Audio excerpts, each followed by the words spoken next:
आपका हमारे YouTube channel study Uttarakhand में। तो दोस्तों, जैसे कि हम पिछले 2 वीडियो से डिस्कस कर रहे थे उत्तराखंड के प्रीवियस ईयर क्वेश्चन, जो कि उत्तराखंड के सामान्य अध्ययन से विभिन्न एग्जामों में पूछे गए हैं। आज उसका भाग तीसरा है। इस भाग में मैं जितने भी उत्तराखंड के इतिहास से जुड़े क्वेश्चन हैं उनको खत्म कर दूंगा। अगले पार्ट में हम डिस्कस करेंगे भूगोल के क्वेश्चन। तो चलिए वीडियो को शुरू करते हैं। पहला सवाल है, खलंगा देहरादून के आंग्ल गोरखा युद्ध में ब्रिटिश सेना का नेतृत्व किसने किया था? तो खलंगा देहरादून के आंग्ल गोरखा युद्ध में ब्रिटिश सेना का नेतृत्व किया था किसने?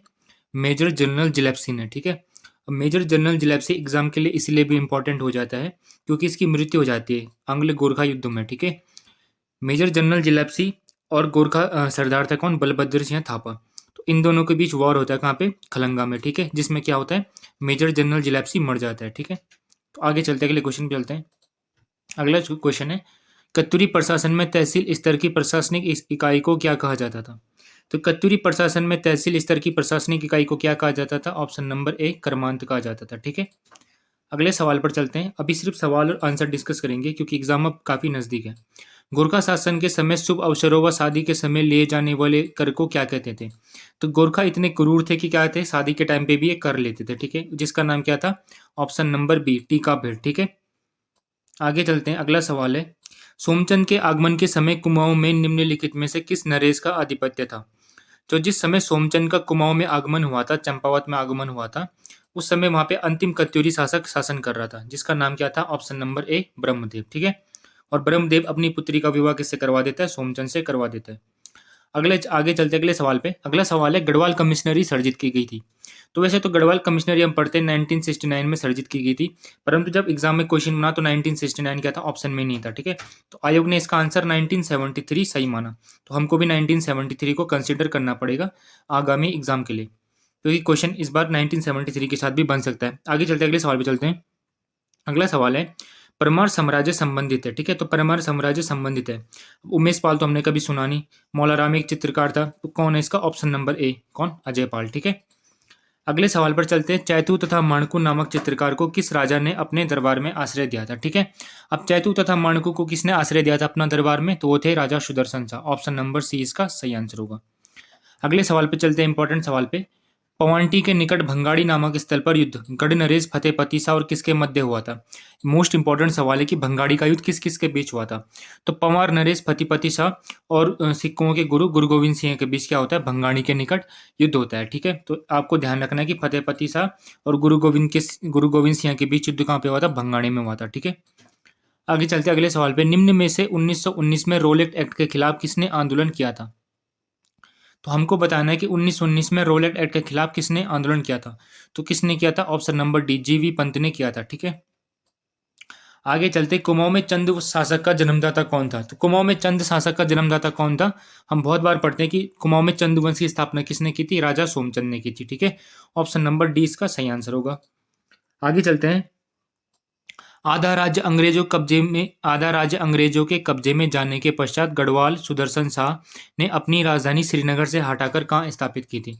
तो हम पढ़ते हैं कि 1815 में क्या हुआ था? आंग्ल गोरखा युद्ध हुए थे, जिसके बाद क्या हुआ था? संपूर्ण उत्तराखंड पे अंग्रेजों को अधिकार हो जाता है। ठीक है। तो अंग्रेज क्या करते हैं? कुमाऊं तो पूरा अपने पास रख लेते हैं। अब जो गढ़वाल बचा था, गढ़वाल में क्या करते हैं? आधा गढ़वाल तो अपने पास रखते हैं और आधा आधा क्या कर देते हैं? टिहरी का नरेश सुदर्शन शाह को दे देते हैं। ठीक है। तो जब अंग्रेज क्या करते हैं? आधे गढ़वाल को अपने पास रखते हैं, तो श्रीनगर भी उसमें शामिल था। अब पंवारों की राजधानी क्या थी? श्रीनगर थी। श्रीनगर किसके अंडर चलेगी? अंग्रेजों के अंडर चलेगी। तो अब समस्या हो जाती है राजधानी की, किसके लिए? पंवार नरेश सुदर्शन शाह के लिए। तो सुदर्शन शाह क्या करता है? श्रीनगर से राजधानी हटाकर कहाँ स्थानांतरित करता है? टिहरी गढ़वाल में करता है। ठीक है। तो ऑप्शन नंबर सी इसका सही आंसर होगा। आगे चलते हैं। उत्तराखंड में किस शासन को स्वर्ण युग के रूप में जाना जाता है? तो उत्तराखंड में किस शासन को स्वर्ण युग के रूप में जाना जाता है? तो ऑप्शन नंबर ए इसका सही आंसर होगा। कत्यूरी शासन काल को उत्तराखंड में क्या कहा जाता है? स्वर्ण युग के रूप में जाना जाता है। ठीक है। आगे चलते हैं। शाह पदवी का प्रयोग करने वाला गढ़वाल का प्रथम शासक कौन था? तो शाह पदवी का प्रयोग करने वाला गढ़वाल का पहला शासक कौन था? बलभद्र शाह था। ठीक है। कौन था? बलभद्र शाह था। ठीक है। आगे चलते हैं अगले सवाल पे। निम्न में से कौन सा गढ़वाल के 52 गढ़ों में सम्मिलित नहीं है? ठीक है। तो आपको बताना है कि इनमें से कौन सा गढ़वाल के 52 गढ़ों में सम्मिलित नहीं है। ठीक है। तो बधानगढ़ भी हमने पढ़ रखा, देवलगढ़ भी पढ़ रखा। देवलगढ़ राजधानी ले जाता है कौन? हमारा अजयपाल। चांदपुरगढ़ पढ़ रखा, कनकपाल पहली राजधानी बनाता है पंवारों की, कहाँ पे? चांदपुरगढ़। धूनीगढ़ हमने नहीं पढ़ा, तो धूनीगढ़ इसका सही आंसर होगा। Option number D. ठीक है। आगे चलते गंगोत्री का गंगा माता मंदिर किसने बनाया था? तो गंगोत्री का गंगा माता मंदिर बनाया था किसने? गोरखा सरदार अमर सिंह थापा ने। ठीक है, तो इंपॉर्टेंट है, गोरखा सरदार अमर सिंह थापा ने क्या किया था? गंगोत्री का गंगा माता मंदिर बनाया था। ठीक है, आगे चलते वैदिक कालीन उत्तराखंड को किस किस जन का शासन था? तो वैदिक कालीन उत्तराखंड में किस जन का शासन था? तो वो थे हमारे कौन? त्रिशु। ऑप्शन नंबर ए इसका सही आंसर होगा। ठीक है, अगले सवाल पे चलते हैं। झालीमाली देवी की पूजा पद्धति की पांडुलिपि का पता लगाया था। अभी थोड़ा सा हटके क्वेश्चन है, कभी कभार बन जाता है ऐसे क्वेश्चन। तो किसने लगाया था? हमारे option number A Rajendra Prasad Balodi ने लगाया था। ठीक है, झालीमाली देवी की पूजा पद्धति पांडुलिपि का पता। ठीक है, अब ये अटपटे क्वेश्चन है, कभी कभार ऐसे क्वेश्चन बन जाते हैं। इतने इंपॉर्टेंट ये एग्जाम के लिए वैसे तो नहीं है, मतलब कभी कभार बन जाते हैं, किस्मत खराब हो। कटेहर के हिंदू राजा खड़क सिंह का महात्माओं के देश कुमाऊं में भागने का उल्लेख किस ग्रंथ में आया है? ठीक है, तो जो कटेहर राजा था कौन? खड़क सिंह, इसके महाताओं का देश भागने का उल्लेख किस ग्रंथ में था? तो ये था ऑप्शन नंबर सी तारीख मुबारक शाही में। ठीक है, अगले सवाल पे चलते हैं। टीरी के परमार वंश के 55वें राजा का नाम है। तो टीरी के परमार वंश के 55वें राजा का नाम क्या है? ऑप्शन नंबर बी इसका सही होगा, सुदर्शन शाह। ठीक है, सुदर्शन शाह को हम टीरी वंश का संस्थापक के रूप में भी जानते हैं। अगले सवाल पे चलते हैं। चांदपुर साम्राज्य स्थापित था। तो चांदपुर साम्राज्य स्थापित था कहाँ पे? ऑप्शन नंबर सी चमोली में। ठीक है, जो चांदपुर गढ़ था इसको अपनी पहली राजधानी बनाया था किसने? कनकपाल ने। और कनकपाल को हम परमार वंश का संस्थापक के रूप में जानते हैं। अगले सवाल पे चलते हैं। निम्नलिखित में से कौन से स्वतंत्रता सेनानी उत्तराखंड से संबंधित है? तो कौन से स्वतंत्रता सेनानी उत्तराखंड से संबंधित है? तो हमने कालू मेहरा को भी पढ़ रखा है, श्रीदेव सुमन को भी पढ़ रखा है, हमारे बैरिस्टर मुकुंदीलाल को भी पढ़ रखा है। तो ऑप्शन नंबर डी इसका क्या होगा? सही आंसर होगा। ठीक है, आगे चलते हैं, अगले सवाल पे चलते हैं। गढ़वाल का बारदोली के नाम से प्रसिद्ध स्थल है। अब एक क्वेश्चन एज इट इज आपका बना था, आई थिंक पुलिस या पटवारी के एग्जाम में। ठीक है, जो पहले हुआ था। तो गढ़वाल का बारदोली के रूप में प्रसिद्ध है कौन? ऑप्शन नंबर बी गुजड़ू। ठीक है, बात करें कुमाऊं का बारदोली कहा जाता है किसको? सल्ट को। ठीक है, अगले सवाल पे चलते हैं। व्यक्तिगत सत्याग्रह आरंभ करने के लिए उत्तराखंड में प्रथम बैठक बुलाई गई थी। तो व्यक्तिगत सत्याग्रह को शुरू करने के लिए उत्तराखंड में पहली बैठक बुलाई गई थी कहाँ पे? ऑप्शन नंबर ए डाडा मंडी में। अगले सवाल पे चलते हैं। अगला सवाल है हमारे पास, निम्नलिखित में से कौन उत्तराखंड से स्वतंत्रता सेनानी है? तो उत्तराखंड से स्वतंत्रता सेनानी कौन है? हमारे कालू मेहरा भी है, पंडित गोविंद बल्लभ पंत भी है, ऑप्शन बी जयानंद भारती जी भी हैं। तो ऑप्शन नंबर डी क्या होगा? इसका सही आंसर होगा। ठीक है, अगले सवाल पे चलते हैं। आर्यों का आदि निवास मध्य हिमालय, मोस्ट इंपॉर्टेंट किताब है हमारे एग्जाम के लिए। आर्यों का आदि निवास मध्य हिमालय के लेखक कौन है? तो इसके लेखक कौन थे? ऑप्शन नंबर बी शिव प्रसाद डबराल चारण जी। ठीक है, एक बार पेपर में क्वेश्चन बना था कि चारण किसका उपनाम है? तो चारण उपनाम किसका है? शिव प्रसाद डबराल जी का। ठीक है, अगला सवाल है बद्रीदत्त पांडे का संबंध है। तो बद्रीदत्त पांडे का संबंध इनमें से किसका है? किस अखबार से? तो बद्रीदत्त पांडे जी का संबंध यहाँ पे किससे? अल्मोड़ा अखबार से। ठीक है, अल्मोड़ा अखबार का संपादन बद्रीदत्त पांडे कब से संभालते? 1913 से लेके 1918 तक बद्रीदत्त पांडे जी क्या थे? अल्मोड़ा अखबार के संपादक थे। ठीक है, 1918 में इनका अल्मोड़ा अखबार बंद हो जाता है। इसके बाद बद्रीदत्त पांडे क्या करते हैं? शक्ति नाम का एक नया समाचार पत्र क्या करते हैं? शुरू करते हैं। कहां से? अल्मोड़ा से। अगला सवाल है अमर शहीद केसरी चंद को अंग्रेजों द्वारा फांसी कब दी गई थी? तो जौनसार के बेटे थे कौन? अमर शहीद केसरी चंद। ठीक है, कौन से उस सेना में थे? ये थे हमारे आजाद हिंद फौज में। इनको अंग्रेज क्या करते हैं? फांसी दे देते हैं। क्यों? क्योंकि कोहिमा में क्या करते हैं? एक पुल को उड़ा देते हैं। ठीक है, तो इनको फांसी कब दी जाती है? इनको फांसी दी जाती है 3 मई 1945 को। कब दी जाती है? 3 मई 1945 को। ठीक है, आगे चलते अगले सवाल पे। मुझे एक चंद्र सिंह और मिल जाता तो भारत कभी का स्वतंत्र हो जाता। उक्त कथन किस व्यक्ति का है? तो ये किसने कहा था? ये कहा था हमारे ऑप्शन नंबर सी महात्मा गांधी ने। महात्मा गांधी ने कहा था कि मुझे एक और चंद्र सिंह मिल जाता तो भारत कब का स्वतंत्र हो जाता। ठीक है, अब क्यों कहा था? क्योंकि चंद्र सिंह गढ़वाली ने क्या किया था? 23 अप्रैल 1930 को निहत्थे पठानों पर गोली चलाने से मना कर दिया था। इसके बाद महात्मा गांधी जी इनसे काफी प्रेरित होते हैं। ठीक है, इसके बाद एक कथन देते हैं ये वाला। अगला सवाल है गुरु रामराय का देहरादून आगमन कब हुआ था? तो गुरु रामराय का देहरादून आगमन कब हुआ था? ऑप्शन नंबर डी इसका सही आंसर होगा। ठीक है, क्योंकि ऑप्शन में ये वाला ऑप्शन है ही नहीं। गुरु रामराय का देहरादून आगमन हुआ था कब? 1676 में। ठीक है, गुरु रामराय जी देहरादून कब आते हैं? 1676 में। किसके कार्यकाल में आते हैं? तो फतेहपति शाह के कार्यकाल में आते हैं। ठीक है, अगले सवाल पे चलते हैं। कौन कत्यूरी राजाओं की कुल देवी के रूप में पूजी जाती है? तो कत्यूरी राजाओं की कुल देवी के रूप में पूजी जाती है कौन? हमारी option number D Nanda Devi. ठीक है, अगले सवाल पे चलते हैं। 1857 में क्रांतिवीर नामक संगठन की स्थापना किसने की थी? तो 1857 में क्रांतिवीर नामक संगठन की स्थापना किसने की थी?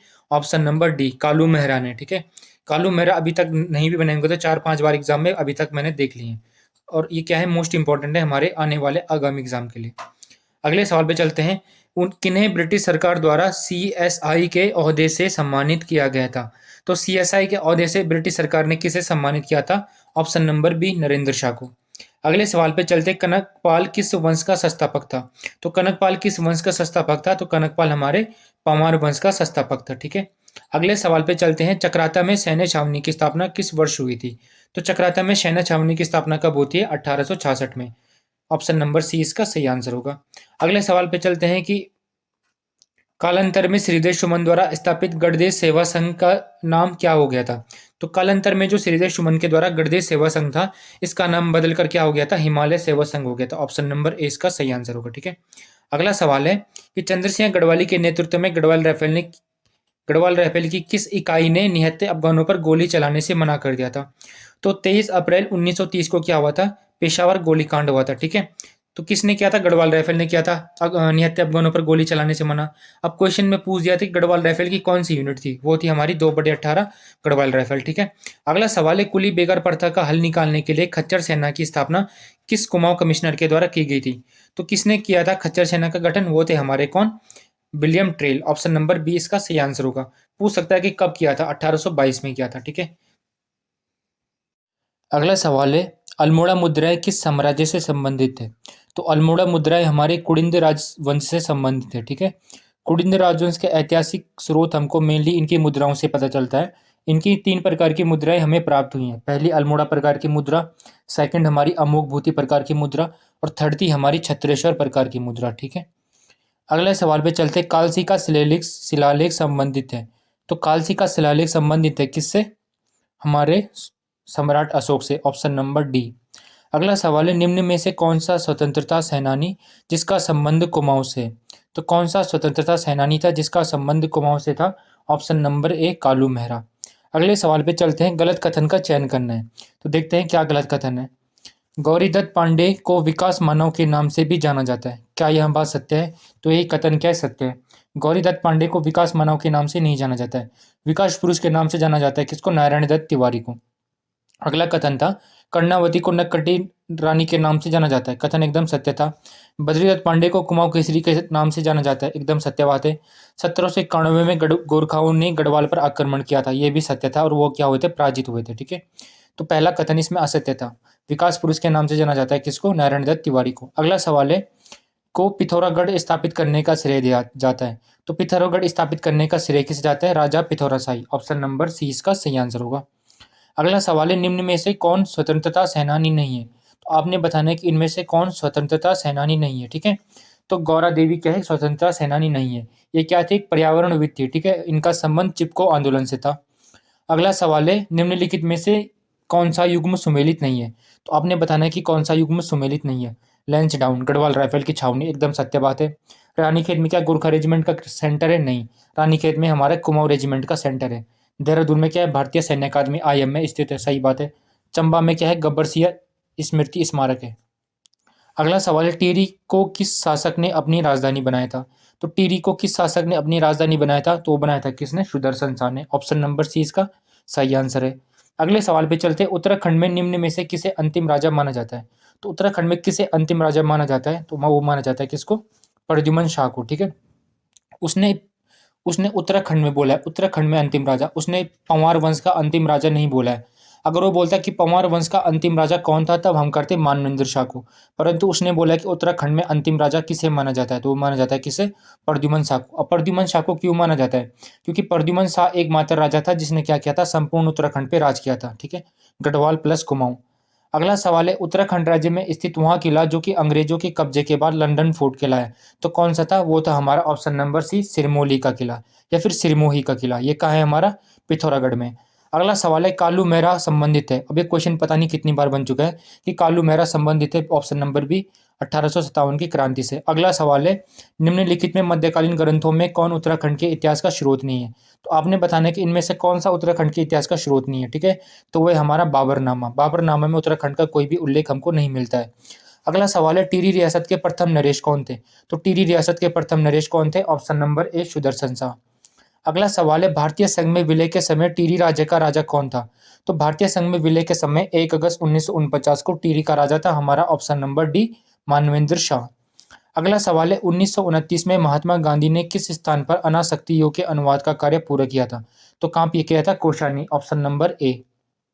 अगला सवाल है गंगाराम खीमादेव नामक दो भाई किस आंदोलन के दौरान शहीद हुए थे?